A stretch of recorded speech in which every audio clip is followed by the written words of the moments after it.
रहमानुर्रहीम नाज़रीन, मैं हूँ खालिद बिलल चौधरी। प्रोग्राम खुशी वतन के साथ हाजिर खिदमत हूँ।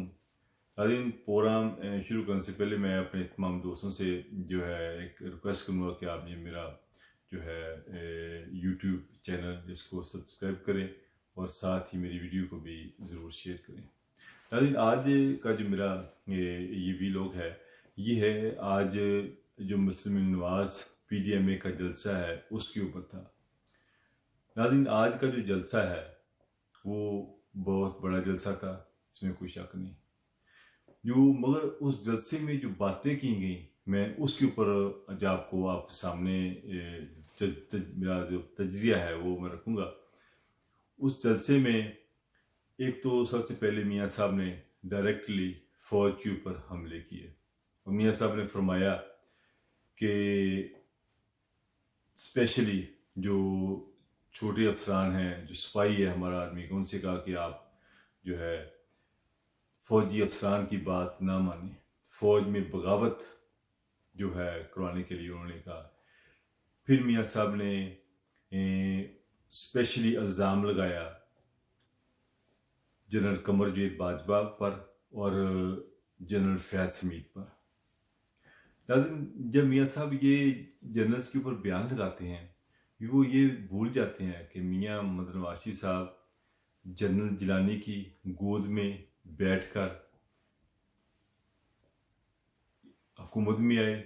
जब पहली बार ये वज़ीर ख़जाना बने, उसके बाद किस तरह इन्होंने वज़ीर आला बने, उसके बाद किस तरह इन्होंने एक शरीफ, नहायत ही शरीफ वज़ीर आज़म हमारी हिस्ट्री का मोहम्मद खान जनेजो, उसकी जो पीठ के ऊपर छुरा घूंपा, उसने कहा, जनेजो ने कहा था कि आर्मी से हमें जान छुड़ानी चाहिए, जमहूरियत चाहिए। मगर इन्होंने जाके जनरल ज़ियाउल हक से कहा कि मैं आपका बेटा हूँ, आपकी गोद में बैठा रहा हूँ, तो मेहरबानी करें, ये आपका जो है अगेंस्ट ये प्लान कर रहा है जिन्हें जो इसको निकालें। उसको निकलवाया और किस तरह आप फिर काबिज हुए।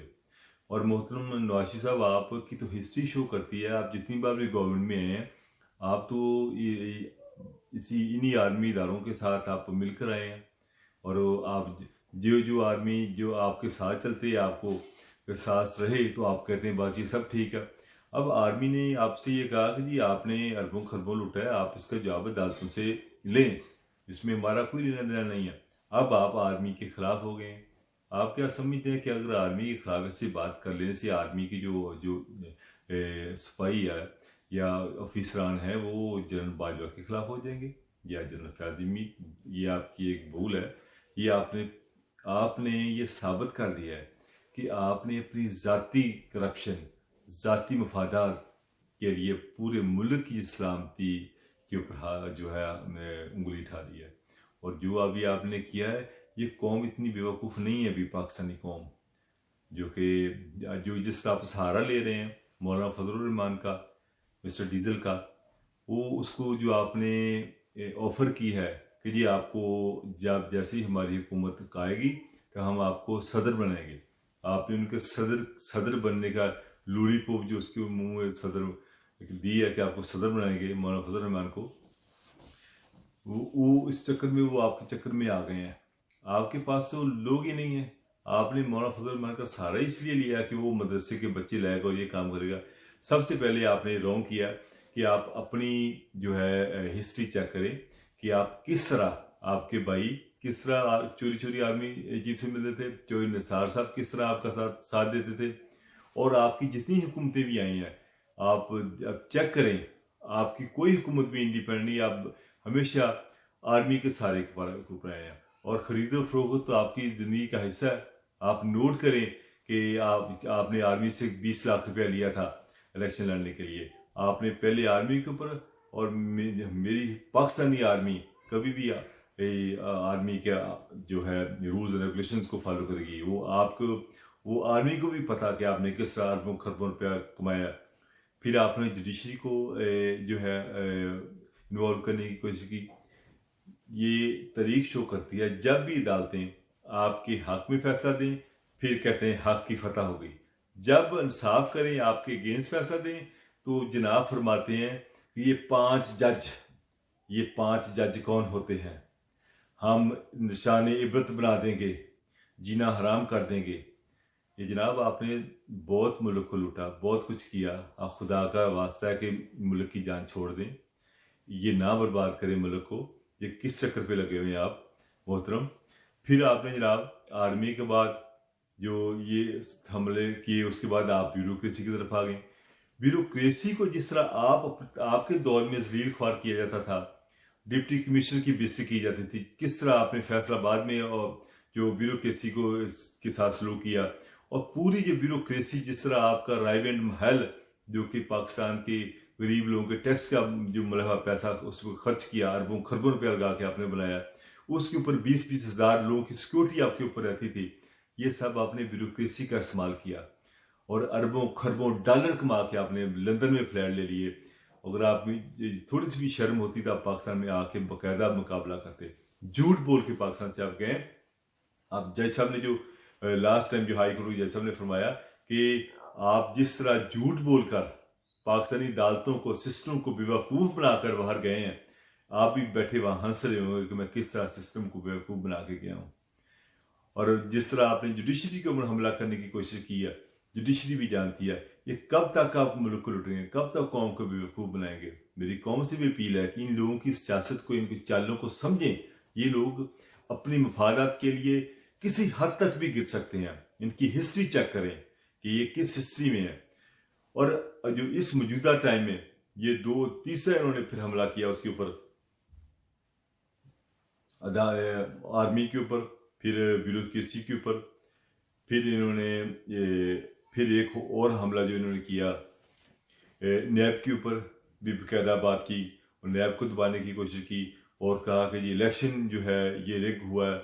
मोहतरम आपके पास 2 साल 2.5 साल थे, आप अदालतों में जाते और जो आपके रिजर्वेशन से वो उस वक्त नहीं गए। आपने पूरे सिस्टम को यरगमाल बनाने के लिए एक कोशिश की है जो कि पूरी पाकिस्तानी अवाम ये समझती है कि ये सारा जो है ड्रामा हुकूमत के सामने है। और आप ज़रा देखें जनाब कि मॉडल टाउन में किस तरह इन्होंने ब्यूरोक्रेसी और पुलिस से काम लिया, शरेआम सीधी गोलियां मारी। यहाँ तक एक हामला खातून जिसके पेट में एक बच्चा था, एक हामला खातून के ऊपर सिर के ऊपर गोलियां मारेगी और उसके बच्चे ने भी दम दे दिया, औरत ने भी दम दे दिया और 14 लोग जो है उस वक्त तो शहीद हुए और उसके अलावा 90 के करीब लोग गोलियां खा के हॉस्पिटल में जो है दाखिल रहे। और ये बदकिस्मती देखें मेरे मुल्क की कि ये लोग उसका आज तक हिसाब नहीं। जिन पुलिस अफसरान ने आपका साथ दिया था, आज उनके कंधों के ऊपर और फूल लगे हैं। आज वो भी अफसरान कोई बाहर के मुल्कों में सफीर बन के बैठा हुआ है, किसी को आपने DIG बना दिया है और उन लोगों को नवाजा आपने। आप तो वो हैं कि खुद ही एक जनरल के घर आपने मर्सिडीज की गाड़ी भेजी थी। ये कौम जानती है आप एक कारोबारी लोग हैं, आप कारोबार से निकल के आ गए हैं इधर सियासत में। यहाँ पर आपने आके बेचो, खरीदो, मारो, मरवाओ, इस सिस्टम के ऊपर आप आ गए हैं। जब पाकिस्तानी अवाम आप जानती है कि आप किस लेवल पे जा रहे हो, आप क्या कर रहे हैं। आपकी हिस्ट्री कोई भी मीमो गेट का मामला आपके सामने या काला कोट पहनकर आप किस तरह वहाँ पर गए थे, वो सब लोगों को पता है। लोग बच्चे नहीं हैं, लोग जानते हैं। और जो मरीम नवाज साहबा ने जो वहाँ पर खिताब किया, उन्होंने जो खिताब किया कि जी मुझे, उन्होंने बड़ी बात की कि जी मेरे आंखों में आंसू आ गए कि मुझे एक बच्चा मिला और उसने कहा कि मेरे जो है मेरे भाई लापता हैं। आपकी हुकूमत रही जनाब, आप 3 बार वज़ीर-ए-आज़म रहे, आपके पास ही लोग आते रहे। उस वक्त तो आपकी आंखों में आंसू नहीं आए जब आपकी हुकूमत थी। अब आप आपकी आंखों में माशाल्लाह भी आंसू आने शुरू हो गए, बड़ी जल्दी शुरू हो गए आंसू आने। और इस सारे खेल में एक मौलाना साहब ने भी कहा कि बलूचिस्तान जो है इसकी रियासत अलग होनी चाहिए। ये सारा बयानिया ये इंडिया का है, जो काम मीडिया चाहता। अब इन्हीं की तकरीरों को लेकर इंडिया में खुशियां मनाई जाएंगी और जितनी भी तकरीरें इन्होंने मियां नवाज साहब ने की, ये बगावत के ज़ुमरे में आती है। मैं जो चीफ जस्टिस ऑफ पाकिस्तान उनसे रिक्वेस्ट करूँगा कि इनके ऊपर सो मोटो नोटिस लिया जाए और इनके ऊपर बगावत के मुकदमा दर्ज कराए जाएँ। और आर्मी चीफ से मेरी रिक्वेस्ट है कि अगर इनको इस तरह खुला छोड़ दिया गया, इनके कानून के मुताबिक जो हमारा आइन कहता है कि अगर आर्मी में बगावत करने वाले शख्स के अगेंस्ट मुकदमा होना चाहिए तो इनको मुकदमा बनना चाहिए। जिन जिन लोगों ने वहाँ पर आर्मी के अगेंस्ट बात किया, ब्यूरोक्रेसी को निशाना बनाया, अदलिया को निशाना बनाया, जिससे ब्यूरोक्रेसी को इन लोगों ने इस्तेमाल किया मर्डर टाउन केस में और जगह जगह पे आबद बॉक्सर केस आपके सामने है और बहुत सी चीज़ें आपके सामने हैं जो इन्होंने इस्तेमाल किया। मेरी तमाम मेरी मीडिया बरादरी उनसे भी रिक्वेस्ट है कि आप इन लोगों को नंगा करें, इनका चेहरा अवाम को दिखाएं कि ये करना क्या चाहती हैं, ये क्यों कौम के पीछे पड़े हुए हैं। ये मुल्क में पहले इतने ख़राब हालात हैं, इन्होंने पहले मुल्क को चूस लिया, चूस कर इस हालात में पहुंचा दिया है कि अब क्यों पीछा नहीं छोड़ते। अब बाहर बैठ कर जिस तरह ये घिनौनी साजिश कर रहे हैं, इनकी साजिश कभी कामयाब नहीं होगी। इस साजिश को समझने के लिए आप लोगों को इनकी हिस्ट्री चेक करनी पड़ेगी। इनकी हिस्ट्री क्या है, ये कैसे यहाँ पर है, ये तो इत्फाकिया यहाँ पर आ गया और इनके बच्चों ने किस तरह अरबों खरबों की जायरतें बनाई। और आप याद करें आप किस तरह इनकी जो बेटी है वो झूठ बोला कि जी मेरी तो पाकिस्तान में क्या, मेरी तो बरतानिया में की बात कर रहे, मेरी बरतानिया में क्या, तो पाकिस्तान में भी प्रॉपर्टी नहीं है। फिर किस तरह अरबों खरबों की प्रॉपर्टी निकली। अभी 200 कनाल जो ज़मीन इन्होंने जो बिल्कुल फ्री में 400 रुपये एकड़ के हिसाब से खरीदी थी, उसके लिए नैब ने जब कॉल की थी, उन्होंने अपने फ़ौरन अपने जो वर्कर्स को कॉल की, वहाँ पर हंगामा शुरू करवा दिया ताकि उसके इनके पास जवाब नहीं है। जितने केस इनके ऊपर चल रहे हैं ये जवाब देते नहीं है। इन्होंने सारे मुल्क की ब्यूरोक्रेसी को ऐसा सियासत ज़दा कर दिया है कि ना ब्यूरोक्रेसी को अब कहते हैं हम ब्यूरोक्रेसी इनको ब्लैकमेल करते हैं, कहते हैं जब आपने हमारी हुकूमत ना होगी कोई दूसरी हुकूमत आएगी, उनको चलने नहीं देना। ये ब्यूरोक्रेसी को ब्लैकमेल करते हैं कि जब हम हुकूमत आएंगे हम आपका जीना हराम कर देंगे। और ये लोग किसी के सगे नहीं है। ये मैं पाकिस्तानी अवाम को कहता हूँ कि आप ज़रा देखें इनको, इनकी सियासत को समझें। ये किसी का इनका पाकिस्तानी अवाम के साथ कुछ लेना देना नहीं है। इनका ये जितनी सियासी पार्टियां भी जो 11 अलाइंस हैं, इनमें से मेन तो पार्टियां 3 ही हैं, मौलाना फजल रहमान की और ये दूसरी पीपल पार्टी और नून लीग वाले। और ये तीनों पार्टियों का अपने ज़ाती एजेंडा है, पर्सनल एजेंडा है, ये एजेंडा है, उस एजेंडे के ऊपर चल रहे हैं। ये चाहते हैं कि पूरा सिस्टम जो लपेट जाए मगर ये दोबारा हुकूमत में आ जाए। मगर याद रखें नाज़रीन, अगर ये लोग दोबारा आ गए मुल्क को तबाह बर्बाद कर देंगे। पहले 35 साल इन्होंने किया, हुकूमत की मुस्लिम में नून ने और पीपल्स पार्टी में, और मुल्क के हालात आपके सामने हैं। ये 2 फैमिलियाँ इस किस्म का ये माफिया बन चुका है कि इनके ऊपर हाथ डालना बहुत मुश्किल है। आज इमरान खान है और इसने हाथ डाला है, आज अवाम बाहर निकले, अवाम इनका मुकाबला करे।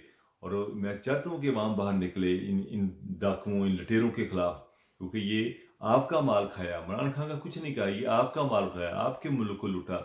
नाज़रीन, आज ज़रूरत इस बात की है कि आपको समझना पड़ेगा कि किस तरह इन लोगों ने इन्हें जुल्म किया।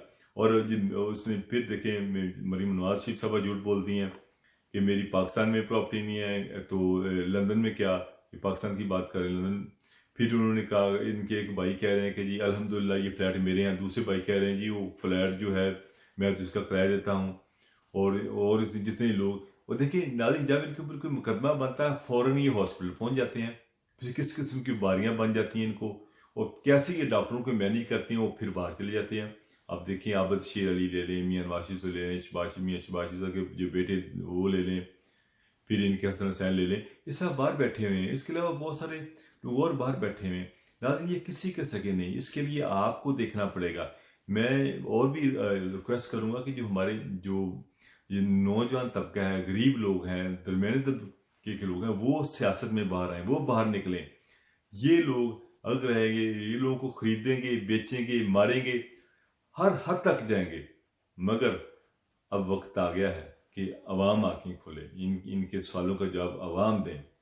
लेकिन ना हमारी पाकिस्तान आर्मी और ना हमारी जुडिशरी और ना ही हमारी ब्यूरोक्रेसी, इन तमाम इदारों को मिलकर इस जो हालात पैदा किए जा रहे हैं, इसका एक बंदोबस्त करना चाहिए।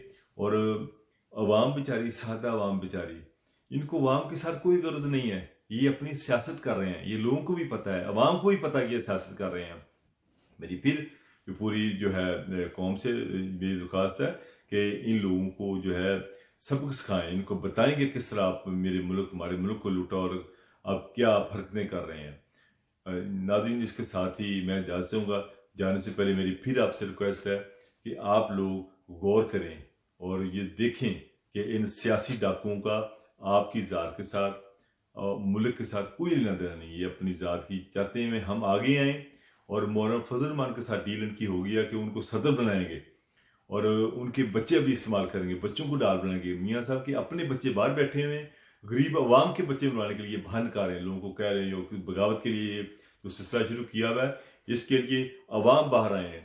और जब नौजवान तबका गरीब तबके के लोग बाहर नहीं आएंगे तो उस वक्त तक जो है मुल्क में तब्दीली जो है रियल तब्दीली फिर ही आएगी जब आम लोग असम्बली में आएंगे। जब तक इन लोगों के असम्बली में लोग बैठे हुए ये पुराने टाइप के, इनके तो MNA MPA की इतनी औकात नहीं है कि जब मियां नवाज साहब होते थे कि उनसे मुलाकात कर लें। और ये MP MNA को तो इस तरह बुरा सलूक करते थे जैसे लोग अपने जानवरों के साथ सलूक करते हैं।